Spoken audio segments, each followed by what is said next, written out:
Sir, one more point on your presentation. Yan. Very obvious, very noticeable po na marami sa mga pangalan binanggit ninyo, DPWH officials, contractors, pero kakonte, if at all, yung mga nabanggit na legislators. Is the speaker included, former speaker included in the list? Sir? Ako po.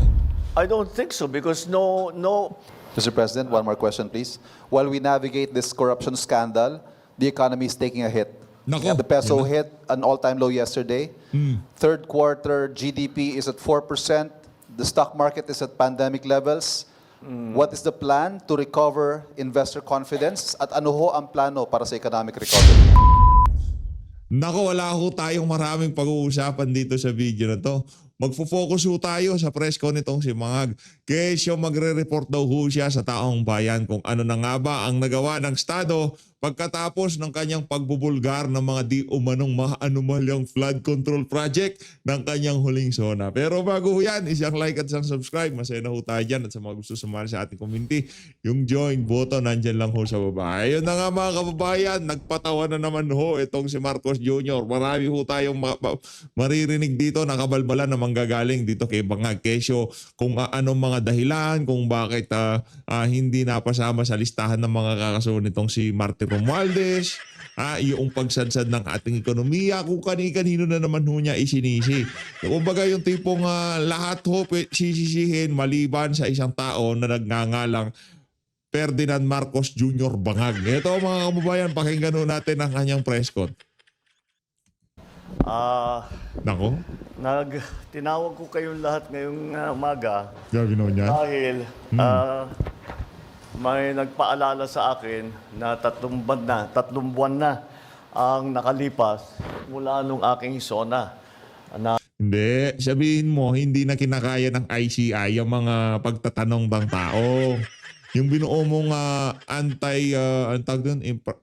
ICI, walang kakwenta-kwenta. Hindi kinakagat ng taong bayan. Kasi kung bumibenta yan, papogi-pogi ka na lang. Hindi mo na kailangang sagot-sagot pa sa mga tanong-tanong, di ba? Papogi-pogi ka na lang. Sasagutin ko yung ICI, oh. No, nakakasuhan na yung mga may sala dito sa flood control na umalis. Hindi kinakagat ng taong bayan. At ang hinihingi na sa bayan ng Pilipino, yung pinsan mo. Yung pinsan mo ang gusto nilang maimbestigahan. Ating sinimulaan ang pag-imbestiga Bangag na naman, no? tungkol sa mga anomalous na flood control project. Akala ko bang na-overwhelm lang? Akala ko bang climate change kaya hindi gumana? Pambihira, sinungaling ka talaga, Brad. Kaya ito ay ang aking report sa taong bayan kung ano na ang mga pangyayari mula nung zona ko at kung ano na ang ginagawa. Dahil siyempre, marami dito sa ating ginagawa ay hindi na isa sa publiko. At kaya't nagtatanong ang tao, ano na ba nangyari mula nung zona? Kaya't isa-isay natin at I will just go through the main points and we will provide you with a briefer with a more detailed explanation after the press conference, no? Meron naman tayong prepare na mas detalyado dito sa aking sasabihin ngayon. So, mula nung matapos ng 2 linggo mula ng zona, binuksan na natin yung sumbong sa Pangulo website. Kumusta na pala yan? Para makareport ang taong bayan na diretso sa akin. At mula noon, nakatanggap na yung sumbong sa Pangulo website ng more than 20,000 na report na ibinigay. Kaya't marami po sa ating mga naimbestigahan na ay hindi po namin malalaman kung hindi nyo sinumbong sa amin. Ganon ka-inutil ang pamahalaan. Limpak-limpak ang confidential fund pero kailangan pang isumbong ng sambayanan. Napakawalang hiya mo talaga, Marcos Jr. Napakahalaga ng impormasyon na ibinibigay ng taong bayan sa ating pamahalaan na madaming impormasyon na hindi namin makukuha kung hindi sa inyong sumbong. Kaya't ipagpatuloy po ninyo yung inyong pag-report sa amin kapag meron kayong nakita na dapat tignan, dapat imbestigahan, dapat Jay. pag-aralan. Noong Walang yung 90 billion confidential fund, hindi gumana, ganon. Yung ibinigay sa yung confidential fund, ganon-ganon na lang. Kailangan mo pa kaming patrabahuin. Pagkatapos ka namin binigyan ng kapangyarihan, binigyan ng pondo, gusto mo kami pa magsusumbong, ganon. Ang kapal naman ng mukha mo, Brad. Di ka ba nahihiya sa mga sinasabi mo na yan? Trabaho mo na, ipinapasa mo pa sa sambayanan. Nasa iyo DOJ, NBI, gumawa ka pa ng kabalbalan na ICI. Gusto mo isumbong pa sa Pangulo. Ano kasi raulo? Agosto ay nakapunta, Bira, personal oo. kong na-inspeksyon ang mga iba't ibang flood control project. Napunta ako sa Iloilo, nakapunta ako sa Kalumpit at saka sa Baliwag. At doon maliwanag ay na isang mga halimbawa ng mga flood control project na hindi tinapos o ghost project talaga, hindi man naumpisahan at naging basehan ng ating pagtuloy-tuloy na pag-imbestiga. Noong September 2, nakumpiska ng Bureau of Customs ang 13 luxury vehicle Yan. ni Diskaya. Yan. At dahil sa Yung mga luxury vehicle de Garjola, hindi nyo kukunin. Kaya diskaya lang talaga tayo, ganon. Ayos. irregularity sa importation at sa documentation. Ay, Itong naku. mga luxury vehicle na ito, Pero hindi galing sa hindi pa ika nga ang narurule out pa lang nila. Merong problema doon sa importation. Na kung saan binili lang nila doon sa nag-import. Ang dapat masisi dito yung pinagbilan. Kasi binili na nila sa Pilipinas hindi sila ang nag-import. Ngayon bakit hindi natin habulin yung mga kasa na nag-import diyan sa mga sasakyan na yan. Pero kailangan banggitin yung pangalang Diskaya kasi optics. ay Hindi ko pinagtatanggol ang mga Diskaya. Litsunin nyo sa kulungan yan. Mabulok sa kulungan yung mga walang wala tayong pakialam. na. Ang pagkaintindi ko, merong 7 na i-auction next week at saka susunod na yung iba sa susunod na ibang linggo. Sa office naman ng Ombudsman, ano yung ating ginawa para pananagutin itong mga may gumagawa ng kalokohan? Sa office ng Ombudsman, nakapag-refer na ng reklamo ang DPWH. Galing sa DPWH ito noong September 8 dahil sa mga irregularidad sa 5 proyekto base sa Special Audit Report at Fraud Audit Report ng COA. Mula sa ahensya ng DPWH First District Engineering Office, ang mga sangkot dito, sina Henry Alcantara, Yan. Bryce Hernandez, JP Mendoza, Paul Jason Duya. Ang mga kinatawan naman sa mga kontratista ang kasabwat nila Yan. ay sa St. Timothy Construction, Alam na namin yan. Anak ng tawa, huwag mong ulitin yung alam na namin. Yung bago naman. At kung di din aakit sa mga proponent yan, kainin mo yung papel na yan, o kuha ka ng bato, iumpog mo sa ulo mo. Walang iya ka. Owaw Builders, at saka Alam Sims namin yan. Construction Trading. Lahat yung mga pangalan na yan, matagal na nating naririnig. At ngayon ay sila ay napatunayan, nakasabwat dito sa mga Napatunayan ka agad. Ikakasuhan. No, mali na naman yung script mo eh. Isa sa mga kakasuhan, hindi pa napatunayan. Di ko pinagtatanggol, due process tayo. Di nyo naman kami kagaya eh. Yung magsasakay lang kami ng isang Pilipino sa aeroplano tapos papaliparin na ang papuntang daing Netherlands. Hindi ganyan ang hustisya ng mga Pilipino. Binibigyan ng due process, Brad. Ako, kinakabahan ako dito sa mga na to. Baka maya-maya mabalitaan natin, pinalipad na itong mga to. Dinalang dahig Netherlands yun. Sobrang gawa bangag talaga yun. sa mga flood control project na hindi tama ang pagka-bid, hindi tama ang pagkakontrata, hindi tama ang pagka-implementasyon, hindi tama ang pagbayad. Isang buwan matapos na malunsad yung website, binuo natin ang Independent Commission for Infrastructure. Dahil nalaman natin matindi ang sistema ng korupsyon, hindi lang sa flood control project, kundi pati rin sa ibang proyektong pang-infrastruktura ng gobyerno, kaya ginawa po natin yung ICI. Yung Yan. ICI na yan ay Kaya ginawa nilang ICI. Merong ombudsman, merong NBI, merong DOJ, ginawa niya yung ICI. Para saan? Para hindi maikonekta kay Martin Romualdez at sa kanyang mga malalapit na kaibigan itong issue na to. Kasi napuputol kay Zaldico eh. Si Zaldico pa naman nasa ibang bansa. Di ba? Style mo bulok, Brad. ay para imbestigahan lahat ng infrastructure projects na na kailangan tignan dahil may question kung tama ba ang pagkagawa. At papagpatuloy ng ICI yung kanilang na tuloy-tuloy naman ang trabaho ng ICI. Kung maalala ninyo, ICI is investigative. So tuloy-tuloy ang kanilang investigasyon. Investigative daw lang kapangyarihan. Pagka ayaw dumalo ni Bernardo, okay lang. Ha? Ayaw dumalo ni Bernardo. Hindi siya dadalo. Wala namang kapangyarihan. Walang contempt power. Salaan lang ho talaga yung ICI na yan. Brad, wala nang bumibilib sa mga litanya mo. Ba't mo ba pinapahirapan sarili mo? Wala nang naniniwala sa mga sinasabi mo. Kung ano yung finding nila sa investigasyon nila, ipinapasa nila sa DOJ at saka Yan. sa Ombudsman. Sa parehong araw, nagsampa ng kaso ang DPWH sa Ombudsman laban sa 20 opisyal ng DPWH Naku. ng Bulacan First District Engineering Office at 5 pribadong individual dahil sa paglabag sa Anti-Graft and Corruption Practices and Corrupt Practices Act, Revised Penal Code at Government Procurement Reform Act. Kasama dyan si Henry Alcantara, Bryce Hernandez, JP Mendoza at ang mag-asawang Diskaya. Yan. Walang bago. Alam namin lahat yan. Oh. Tinaon mo pa talagang walang hiyaka. Ngayon papalapit na ang hearing dyan sa Blue Ribbon. Hindi kahapon, hindi nung Lunes, ngayon. Dahil bukas, hearing ng Blue Ribbon. O para meron silang babanggitin na nagsalita ng ating Pangulo.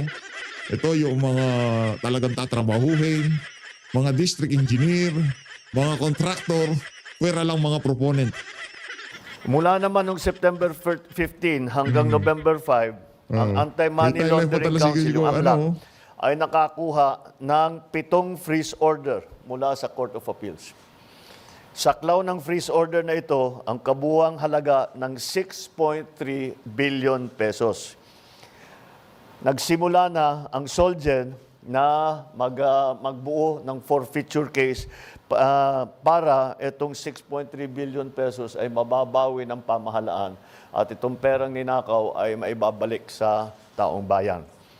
Saklaw ng freeze order ito, 6.3 billion. At noong September 18, nakapag-refer tayo muli sa Office of the Ombudsman ng ikalawang batch ng mga kasong kriminal ukol sa 2 maanomaliang proyekto. Ito ang kinakasangkutan ng 6 na opisyal ng DPWH at 2 pribadong kontratista. Andito yata, ayan, these are the cases. No? Mula naman noong September 29 hanggang November 6, nagsumiti na ang ICI sa Office of the Ombudsman ng criminal at administrative cases laban sa 37 individual na konektado sa mga maanomaliang FCPs. Kabilang dito mga kasong graft and corruption, malversation, falsification, plunder, paglabag sa Code of Conduct for Public Officers. Samantala, nag-submit din ang DPWH sa Philippine Competition Commission ang 12 kaso ng bid manipulation at bid rigging noong October 3. Kinasasangkutan ng 6 na pribadong kumpanya. Dito pa lang sa mga kasong ito, makakabawi tayo ng 3 hanggang 5 bilyong piso Wow! ang penalty na Naku, pambihira talaga tong si Bangag. Huwag mo kaming paandaran ng 5 bilyong piso. Hindi namin kailangan yan, Brad. Ang kailangan namin dito, may makulong. Kahit 10 bilyong pa makuha natin, kahit 20 bilyones po, walang problema, kunin natin. Pero importante dito, makulong yung mga proponent, yung mga congressman na nag-insert, naglabi sa NEP ng mga proyekto na yan. Kasi kung di sila nagsasalita ngayong mga panahon na to, kung falsifikado yung linabi nilang mga flood control project, kailangan ho natin silang questionin. Wala kang pakialam dyan, anak ng tokwa. Ilang maleta lang yan. Kay Zaldico at kay Martin Romualdez, tigilan nyo kami dyan sa bawi-bawi. 5 billion. Tigilan nyo kami dyan. Mahigit 1 trilyon ang ninakaw dito. Bawat proyekto nagkakalaga minsan ng 100 bilyon. Di ba? 2 bilyon, 3 bilyon. Ano ba naman yung 5 bilyon na yan? From 2023 to 2025, nangyayari yung corruption na yan. Gadumi sa kuko lang yung 5 billion na yan. Tigilan mo kami, wag mo kong pahandaran yan. Iuwi nyo si Zaldico, kanselahin nyo passport, visa, kung ano mga dokumento na mapipilitan siya umuwi dito. At imbestigahan mo yung pinsan mong dating speaker para wala tayong usapan. Bihira ka, oo. Pag sinama-sama natin, lahat ng penalty, lahat ng kaso ng mga bid rigging, so far, baka meron pang idadagdag dyan, sa kasalukuyan pa lang yan, ay makakabawi tayo ng 3 to 5 billion pesos in terms of Walang fines. kwenta ho yan, bola. Nito namang October 23, Pagbabawiin, meron din kapupuntahan. Hindi rin aalis sa kanila yan. Huwag ho kayong mag-alala mga kababayan. Dahil napaka-inutil ng administrasyon at napakaraming nakawan, kung sakali man mabawi nila yan, hindi rin ho mapupunta sa tao yan. Huwag kayong masyadong assuming. Huwag kayong masyadong umasa. Sa sobrang magnanakaw ng administrasyon na to, kung ano man makuha nila dito sa issue na to, huwag ho kayong umasa na babalik sa taong bayan. Okay? Huwag masyadong umasa. nagsampa ng kasong malversation at paglabag sa Anti-Graft and Corrupt Practices Act. Yeah. Ang DPWH laban sa 21 opisyal ng DPWH La Union La Union 2nd District Engineering Office at Davao Occidental District Engineering Office at 4 na pribadong individual. Moises Tabukol ng Silver Wolves Construction Corporation, Alvin Diego ng Silver Wolves Construction Corporation, Maria Roma Angeline Rimando ng St. Timothy Construction Corporation, Cesara Rowena Discaya ng St. Yeah. Timothy Construction Corporation. Yan, oh. Ang sabi ni Ombudsman Remulla ay meron ding person of interest in the person of Congressman Eric Yap na dating Committee on Appropriations Chairman mula 2019 hanggang 2022. Nito namang November, sinampahan ng DPWH ang 6 na kumpanyang ito na 3 kaso ng bid manipulation at bid rigging. Mula naman November 6 din, nagsampa naman ang Bureau of Internal Revenue, ang BIR natin, ng 10 kaso sa DOJ laban sa mga opisyal ng DPWH at mga kontraktor. Umaabot sa 8.86 billion pesos ang kanilang tax liabilities. Ito ang mga tax na ang buwis na hindi nila binayaran at nakita ng BIR upon investigation. At ngayon, nakasuhan ngayon sila upang mabawi ang kanilang utang sa gobyerno dahil sa buwis na hindi nila ibinayad. At siyempre, may mga multa yan dahil sila hindi nagbayad. O yung buwis mo, binayaran mo na ba, Brad? Binayaran mo na ba yung buwis mo? Malaki-laki na yung multa nung sa'yo, Brad. Kailan mo babalak bayaran? Ay tax liabilities na sangkot sa mga kasong tax evasion at failure to file accurate information. Tinutukan din ng administrasyon ang mga reforma para sa mga ahensya upang matiyak na magagampanan nila ang kanilang mga tungkulin at maiiwasan ang mga anomalya at irregularidad sa mga proyekto. Sa Yeah. Public Works, sa DPWH, nagpatupad ng blacklisting mula sa mga kontrata ng gobyerno sa lahat ng kontratistang sangkot sa ghost or substandard na mga proyekto. Yan. Noong October 23, formal na nakipagtulungan ang ahensya sa AMLAC. Para magmukhang nagtatrabaho, kahit alam na natin yung obvious na nagkaroon ng blacklisting, ito yung mga kinasuhan, ito pa yung mga kakasuhan, kailangan pa niyang sambitin sa kanyang bibig para maipakita na nagtatrabaho siya.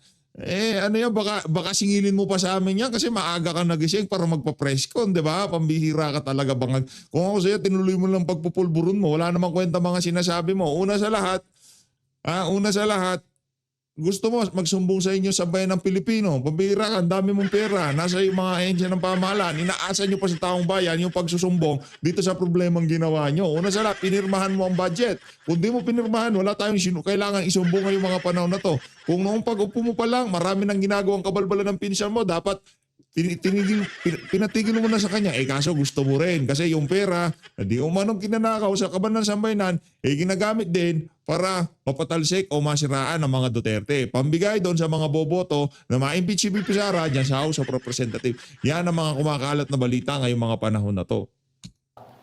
Upang mabantayan at maibalik ang pondo ng bayan na nawala dahil sa korupsyon. Hindi nagkaroon ng tamang hatian kaya ngayon nagkakaroon ng laglagan, di ba?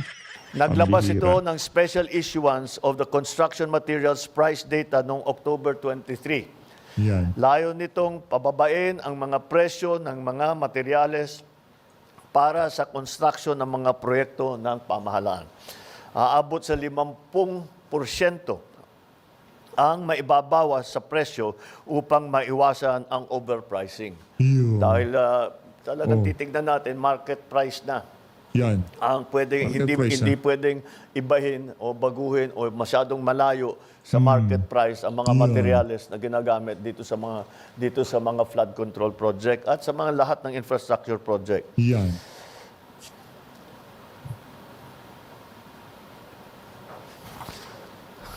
Okay na. Ang ginawa naman ng DTI matapos na kanselihan ang mga lisensya ng siyam na kontratistang konektado kay Sara Diskaya, ipinatupad ang mas mahigpit na mga regulasyon sa kontraktor. Unang-una, napakasimple at nakakapagtaka na ito ay pinabayaan at that it was a very strange development na ito ay that was allowed na ipinagbawal na ngayon natin, which is actually bawal naman talaga pero hindi masyadong hindi ini-enforce. Pero pinagbawal natin ng matibay na mga may-ari ng construction company ay ay maging membro ng pickup board. Dahil maliwanag ng maliwanag, pag ikaw ay may construction company, tapos ikaw nagbibigay ng accreditation, lisensya sa mga contractor, ay napakaliwanag ng conflict of interest. Kaya hindi na natin papayagan yan ulit. Upang masiguro may susulong ang katapatan, integridad at pananagutan sa pamahalaan, nagsasagawa tayo ng mga reforma sa iba't ibang sektor ng ating bansa. Bumubuo tayo ng transparency portal upang makapagbigay sa publiko ng mas malawak na access sa impormasyon tungkol sa mga proyekto, kabilang ang mga detalye hinggil sa mga kontratista. Nagpapatupad ng tanggapan, lokasyon at status ng proyekto. Ibig sabihin, babantayan natin ng husto every step of the way. Bawat hakbang sa prosesong ito ay babantayan natin na mabuti para pag may nakita tayong hindi tama nagawa o against the rules and regulations ay makikita natin kaagad at hindi na natin pababayaan na makikita lang after 2-3 years, kagaya na nangyayari ngayon. Magpapatupad din tayo ng mga systematic na reforma sa 3 pangunahing larangan upang maipabuti ang transparency, ang security ng ating datos, ang pakikilahok ng mga mamamayan sa pagsusubaybay ng ating mga proyekto. Mga reforma sa design process upang mas mapabuti ang papaplano, maiwasan ang mga risk at masiguro na data-driven ang mga batayan at pagdidisenyo. Mga reforma sa bidding at sa procurement upang mapalakas ang kompetisyon, katapatan, integridad at maiwasan ang mga possible risk factor sa buong proseso ng procurement. Mga reforma sa proseso ng pagbabayad upang matiyak naman na ang pondo na nilalabas natin para sa mga proyekto ay talagang tapos na. Dahil marami tayong nakita, completed, bayad na, hindi mo naman mahanap yung project, ghost project. O, sinong proponent? Pambihira talaga tong si Bangag, oh. Dinadaan mo na naman kami sa daldal. Sinong proponent? Sino nag-insert sa NEP? O kung hindi in-insert yan sa NEP, sino naglabi sa NEP niyan? Kung hindi sino nakaisip niyan sa mga tauhan mo na ilagay yung proyekto na yan tapos wala pala. Ghost project pala. Di ba napakadaling hanapin? O kung may proponent yung ghost project na yan, dapat yung proponent, din yan? Si Bakin din yan o banatan din yan. Kasi wala tayong nakikita ang proponent. District engineer at contractor, pambihira, hindi maaari yun. Ako proponent, hindi ginawa ng district engineer at ng contractor yung linabi ko na project. Anak ng to ko, maghahalo bala sa tinalupan. Aabot tayo ng ombudsman, DOJ, NBI. Pambihira kayo. Ang hirap maglagay ng project sa budget tapos bababuyin nyo lang, mawalang niya kayo. Ngayon bakit yung mga proponent tahimik? Anong dahilan? Pambihira, oo. Yan ang problema pagka puro optics ang inaatupag, di ba? Optics lang ho yan. Project. O kung may makita kang man project, hindi kumpleto, substandard, kaya patitibayin natin ang proseso para tiyakin natin na lahat ng kontrata ay ma-implement na mabuti. Mga reforma rin sa proseso ng pagbabayad para tiyakin natin. Yun ang ating mga gagawin. Meron tayong nakita na bagong smart technology na ginagamit na ang AI. Ito ay titignan lang. Ang tinitignan niya, yung AI, tinitignan niya yung proseso ng kontrata. At pagka merong hindi tama ang takbo ng proseso ng kontrata, ay magfa-flag yan. Kailangan magfa-flag. Tignan niyo ulit ito. Dahil mukhang may problema, hindi tama ang ginawa. At may question kung talaga bang merong project na ganyan. May nagque-question kung merong maganda ba ang pag-implement ng proyekto. Kaya't gagamitin natin lahat ng paraan na nasa atin, pati nga hanggang AI, lahat ng smart technology na ating nakikita na lumalabas, ay gagamitin natin lahat yan para inspeksyon. Una, meron tayong smart technology para tignan kung ano ba talaga ang standard, kung maganda ang pagkaayos. Ito, tinitignan yung kung talagang linalagyan ng rebar, kung makapal talaga yung konkreto, yung semento sa tamang specification. Yung isa pa naman, yung isang smart technology na gagamitin natin, yung aking nabanggit, titingin sa proseso ng kontrata para pag may nakitang hindi tama, ay makikita natin kaagad. Yeah. Maglilista yun, makikita natin, babalikan natin, at imbestigahan natin bakit ganyan. Sipag kaya mo gawin yan. Anong to ka? Yan ang nangyari. Alam nyo, lahat naman tayo ay nais natin na makamtan ng kaagad ang hustisya.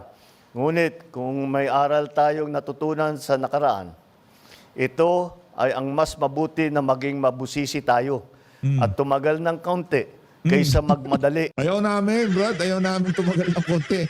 Gusto namin, kung gaano kabilis na ninakaw nila ang pera na sambay ng Pilipino, ganoon din sila kabilis makulong. Hindi pwede yung ang bilis nilang ninakaw, ang bilis nilang i-transfer yung mga maleta papunta kung kani-kanino, naglalaman ng pera. Tapos medyo matatagalan yung pagbibigay hustisya sa sambayan ng Pilipino sa ginawang pagnanakaw na yan. Hindi pwede yan, Brad. Hindi mo kami mabubola dyan. Anak ng toka. Okay lang sana kung nagbubumang ekonomiya, napakaraming trabaho. Nangyari itong lahat ng to kahit papaano Okay, siguro talaga napalampas lang ni Mr. President kasi ibang klase yung pagtatrabaho niya. Ang ganda ng ekonomiya natin, ang daming trabaho. Di ba? Respetadong sambayan ng Pilipino sa buong Pilipinas. Siguro talaga napalampas lang yan. Kaya bigyan natin sa kanya yan. Bigyan natin siya ng konting panahon. Tinatrabaho pa. Kaso hindi. Sadsad ang ekonomiya, napakatindi ng korupsyon, walang trabaho. Di ba? Pinakamahinang lakas ng Pinakamahinang lakas ng piso sa nakalipas na napakabang panahon.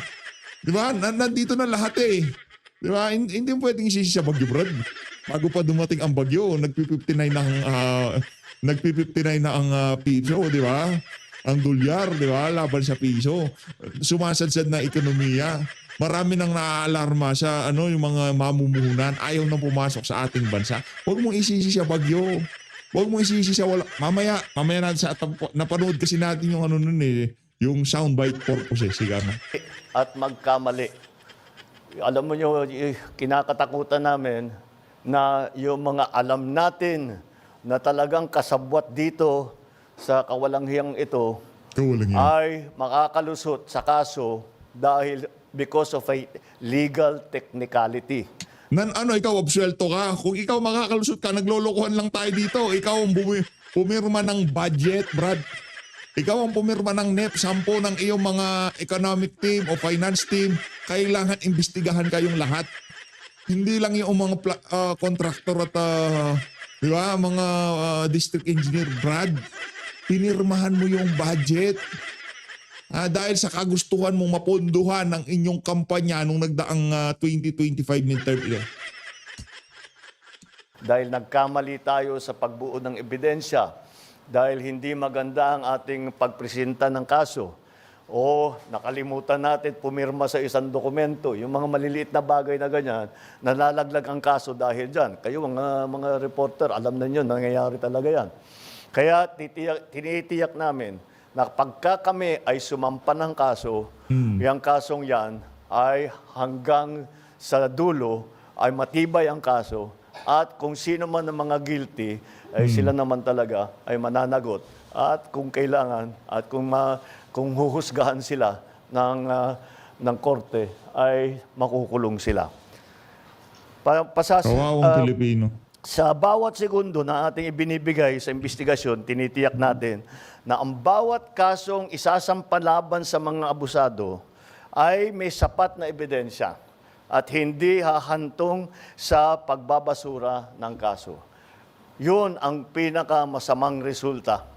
Yung alam natin na guilty, ngunit nagkamali tayo sa pagbuo ng kaso, nagkamali ang DOJ o nakalimutan, ay mawawala, masisira yung kaso natin, hindi natin mapapasagot yung taong yun o yung kumpanyang yun. Pananagutin natin lahat ng may kasalanan. Ibabalik natin. So 3 talagang ating ginawa rito. Unang-una, sinampahan na natin ng kaso yung mga may ebidensya tayo na meron silang kinalaman dito sa mga korupsyon na ito. Pangalawa ay tinitiyak natin na ang kanilang ninakaw na pondo ay maibabalik sa pamahalaan upang magamit sa tama ang mga perang yan. At naglagay tayo ng mga reforma para itong mga pangyayaring ito ay hindi na mauulit. Kaya yan yung tatlong talagang tinututukan natin na bagay. At ito, yung aking mga nabanggit ngayon, ay yan, ang magiging resulta dito sa ating pag-focus, pagbigay ng pansin dito sa 3. Unang-una, mapapanagot ang mga kasama rito, mga kasabwat dito sa korupsyon. Pangalawa, maibabawi ng gobyerno ang pera na ninakaw nila. Pangatlo, na gumawa tayo ng reforma para lahat na itong klaseng korupsyon na ganito ay hindi na mauulit. Kaya yung mga taong yan na kasabwat dyan, eto, mga walang hiyang ito, na nagnanakaw. Pagka ba sinasabi mong walang hiya, hindi ka ba tinatamaan sa sarili mo? Wala silang nanakawin kung hindi mo pinirmahan. Wala silang nanakawin kung binalik mo sa bycam. Kaso hindi, pinagpilitan mo na walang problema. Gayong napakarami naman pala. Ng pera ng bayan, tapos na ang maliligaya ninyong araw. Hahabulin na namin kayo. Ngayon palang aabulin. Pambihira ka, 2023 pa lang, sinasabi na namin na napakaraming problema ng administrasyon mo. Ngayon ko palang hahabol. Brad, ang dami mong hahabulin. Ekonomiya, korupsyon, ano pa ba? Trabaho, ang napakarami mong hahabulin. Sa tingin ko, sa 3 taon, wala kang mahahabol. Pambira, wala ng oras. Ano pang hahabulin mo? Alam nyo ho ngayong mga panahon na to, yung 3 taon, first 3 years, ang gagawin mo dyan, gagawin mo na lang, ika nga, yung doon ka makikilala. Doon ka maaalala. Yung pang 3, pagkatapos ng 3, yung susunod na 4 hanggang 6 na taon, yun, ika nga, dapat masolidify mo na yung iyong ika nga mga legasiya mo bilang presidente. Hindi pong i-maintain mo na lang yung mga naumpisa mo sa 3 taon kasi karamihan dyan din matatapos yan eh. Kadalasan yung mga proyekto natatapos yan, lalo na yung mga malalaking infra, ano yan, mababaho yung 4 na taon dyan. Matagal ho talaga yan, lalo na pagka mahahabang mga mga mahahabang mga kalsada, mga malalaking highway, mga release ng tren, hindi yung natatapos ng 2 taon yan, 3 taon. Inaabot ho ng 4 na taon yan. Kunyari, pagkukonektahin nyo yung 2 probinsya, naku, ang tagal hong panahon yan. Kaya ang sinasabi nitong bangag na to, binobola na naman ho kayo. Anong hahabulin? Ang dami mong dapat habulin. Yang korupsyon na yan, isa yang sa mga hahabulin. Pero yung prioridad ho talaga mga kababayan niya yung mga panahon na to, ekonomiya. Ang ekonomiya natin. Yun ang unahin mo, kasabay ng na yan, ng korupsyon. Kasi hindi gaganda ekonomiya nga pala natin pagka hindi mo sinolusyonan tong kabalbala na ginawa mo na to. Ikaw gumawa nito eh. Di ba? Binigyan mo ng inunleash mo ang kabalintunahan dyan sa House of Representatives. Binigyan mo sila ng free pass na gawin ang kanilang mga kagustuhan. Nakita mo naging resulta? Ginago ka, di ba? Sinasabi ko sa iyo, Brad. Okay, that's Ay, hindi it. pala kasama ka pala. Ikaw pala pumirma. Sorry. Naglalaro lang tayo ng good cop, bad cop ngayong mga panahon na to. So, ikaw ang good cop. Pero lahat kayo, bad cop. I think I have, it's already 10. Thank you very much. Maraming salamat, Ayaw mo Mr. President. tumanggap ng tanong, walang yaka. Ang tagal-tagal nila naghintay dyan. Kahapon pa yung iba dyan para nasa first row lang. Tapos di ka tatanggap ng tanong. Huwag ka ng bato, iumpog mo sa ulo mo, walang yaka. Ladies and gentlemen, the Kapal na President mukha mo. is running a tight schedule today, as you Tight know. schedule. So we'll just take, I'll take 2 questions. we'll take 2 questions from the Kaiban floor. na, kaiban. The first question will be from Para Alvin pumlakda Baltasar. ka agad tong bangag na to. Mr. President, magandang umaga po. Father. Ay, Mr. walang President, kwenta yan, PTV yan eh. Hindi walang kwenta yung PTV yan. Pagka PTV, basura yan. nabanggit Propaganda machine yan ng administrasyon. Walang tatanong na matino nyo yan. yung sa presentation, meron ng mga nasampahang kaso at ang hinihintay po talaga ng taong bayan, merong makulong. Ang tanong ko po, Mr. President, kailan po kaya mangyayari na may makukulong at kailan po ito? At kailan po ito? Palagay ko, bago hindi palagay ko, alam ko, bago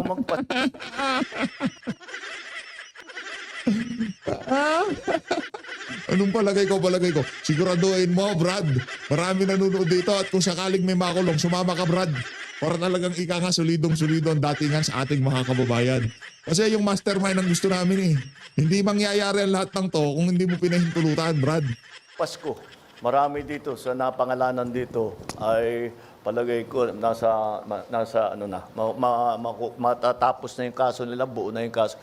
Sino ikukulong nyo sa mga diskaya? Bryce Hernandez? Mga district engineer? Walang proponent? Ano ang nantokwa? Wala kang pakialam dyan. Ilang beses ba namin sasabihin na wala kang pakialam dyan sa mga district engineer, mga kontraktor na yan? Kulong nyo yan, walang problema. Pero kung wala rin kasamang proponent, ano ang nantokwa? Naglulukuhan lang tayo dito, Brad. Kulong na sila. Oo. Wala silang Merry Christmas. Wala Before silang- Christmas, makukulong na sila. Mr. President, at banggit Uy, ko rin po, huwag mong ilagay ang batas sa iyong mga kamay. Di ba? Meron due process. Kahit mga ano na yan, due process nyo pa rin. Di ba? Hindi yan makakapogi sa iyo, Brad. Makakapogi yan kung maganda ekonomiya tapos sinasabi mo yung mga litanya na yan, medyo bibilib sa iyo yung ating mga kababayan. Kung sad-sad ang ating ekonomiya tapos magbibida-bida ka, makukulong na sila. Ano kasi Raulo? po kanina yung kinakailangan mabawi natin kung ano man yung halaga na nanakaw nila sa taong bayan. Meron po tayong timeline. Wala tayong buo na kasi marami pa kaming nakikita. Marami pa kaming nakikitang iba. So yung mga nabanggit ko na halaga, yun pa lang ang ating nakikita. Pero ako, nakakatiyak ako, marami pa tayong mababawi dito. Yan. So patuloy namin gagawin yan. Thank you, Mr. President. The next Thank you. question. From Kat? Yan, kay Kat. Good morning, tayo. Mr. President. Sir, you mentioned in the latter part of your speech na tapos na ang maliligayang araw nyo, hahabulin namin kayo. The nation's question is, why is former Congressman Zaldico's passport not yet canceled? And what is the government doing to actually either convince him or force him to return to the Philippines? I think Yan. that's best directed at the lawyer because it's a legal answer. And the legal answer is because hindi pa nasampahan ng kaso, therefore Mabilis sumagot, no? Kasi nag-ano sila, nag-practice. Pagkatating kayo sa Haldi ko, ha? Sa abogado itatanong yan. the request for the cancellation of his passport cannot yet be made. However, when that time comes, we will immediately cancel his passport. I'm not a lawyer, so I cannot. I'm not the best person to explain it, but that's the procedure. You have to give grounds for the cancellation of the passport, and those grounds will be based on the cases that will be filed against him. Sir, just a follow-up question on that point. Sir, how convinced are you that Zaldico is the most guilty in this case, or are you somehow Most victim, amenable to extending an option for him to become a state witness? I'm sorry, extending. An option for him to become a state witness. That option is always there, except for them who are the most guilty. Do you think he is? Sabay ganito na lang ni Kat. I don't want. And then pag sinabi ko, sasagutin kita, sasabihin nyo, prejudged. Ano mo pinipre-judge mo? Pinire-judge mo na lahat ng district engineer at mga contractor. Si Saldi ko, hindi ka pwede mag-prejudge. Sabi mo lahat sila makukulong na bago magpasko. Wala silang Merry Christmas. Si Saldi ko, merong Merry Christmas. Ganon. Ururan na naman, The courts ururan. do their work. Walang Let the yanga. judges do their work. Yun ang ano sa kanila. Mr. President, one more question, please. While we navigate this corruption scandal, the economy is taking a hit. Nako. The peso hit an all-time low yesterday. Third quarter GDP is at 4%. The stock market is at pandemic levels. What is the plan to recover investor confidence? At ano ho ang plano para sa economic recovery? Nako. Well, the reason that we had that is that there really was a downturn in economic activity. You have to remember that it's not only because of these problems. Ayan. Yung bagyo, Bagyo. yung nawala na working days Ay, nako. na Bangag. sa ano natin, sa ekonomiya natin because of climate change. And you have to also remember the situation, the global situation.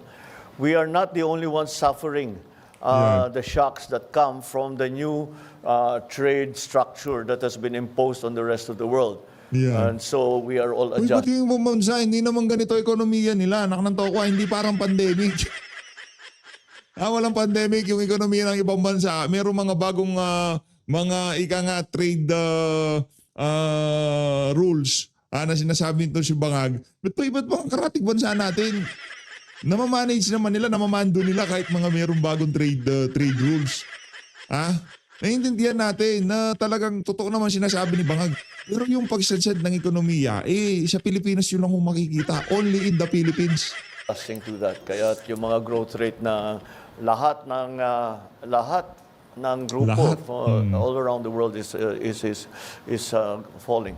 But marami tayong measures na ginawa because the public spending now will be increased, and to make sure that by the end of the year that the levels of public spending are according to our original plan. So mababawi natin yung nawala sa third quarter. Sir, one more point on your presentation. Yan. Very obvious, very noticeable po na marami sa mga pangalan binanggit ninyo, DPWH officials, contractors, pero kakaunti, if at all, yung mga nabanggit na legislators who are. Well, no, they're part of the list. Pwede mo binanggit? We'll give you the Natataranta-taranta ka pa, ba't di mo binanggit? Problema sa iyo, brad. We'll give you the complete list. I just didn't go through them because there are like 37 of them. So you'll get, as I said, you'll get a briefer, which will give you more detail on all of the things that I've said today. Is the former speaker included in the list, sir? Nako po. I don't think so because the only evidence that has been made against him is in the Senate. So I don't know. No, with the speaker, no. Not as yet. Hindi kasali si Speaker. Not as yet. If something else comes out, then he might have to be answerable for something. So, again, we don't file cases for optics. We file cases to put people in jail Yeah. or to make people answer. I know that there are many, many suggestions of who else we should file cases against. Well, we're fine with that. Provide us the evidence and we will file cases against them. Kaya sinabi ko, napakahalaga yung sumbong sa Pangulo. Dahil marami Pero malaga. Malaga yung iyong confidential fund and intelligence fund. Yun ang malaga, bilyon-bilyon yun. Tapos gusto mo kami pa magsumbong. Ano kasi Raulo? Ano kasi niswerte? Kung meron man kayo makita mga kababayan, ano nang ka? Unfair eh. Ang daming pera nito. Ang daming pera binigay natin dito sa mama na to. Tapos gusto niya pagka meron tayong nakita, tayo pa maghahanap para sa kanya. Ano kasi niswerte? Bihira. kaming nakukuha ng Hanip ka, Brad. informasyon dyan. So, Sumbong sa pagpatuloy ninyo Pangulo? yung Sumbong sa Pangulo? Bilyon-bilyon ng confidential fund mo? Seryoso ka, Brad? Ang tama mo ah. At bigyan Kung nyo ayaw yung tama, hindi malilaks na mali mo. kami ng lahat ng ebidensya na meron kayo para Tawa. Tayo pa talaga ang hiningan ng ebidensya nitong si Ogag. As always mga kababayan, maraming salamat po sa pagsuporta sa PH Update. Nakakakulo ng dugo itong presidente na to, pambihira. Bilyon-bilyon ho ang intelligence and confidential pa niya. Gusto niya sambayan ng Pilipino pa magsumbong sa kanya kung ano yung mga nakikita nating anomalya. Bakit hindi mo gamitin yung intelligence and confidential fund mo yan para ganapin yung mga magnanakaw? Gusto mo kami na nga ninakawan, kami pa hahanap sa mga magnanakaw.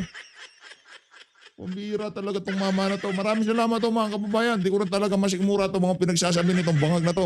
Bali natin Pilipinas.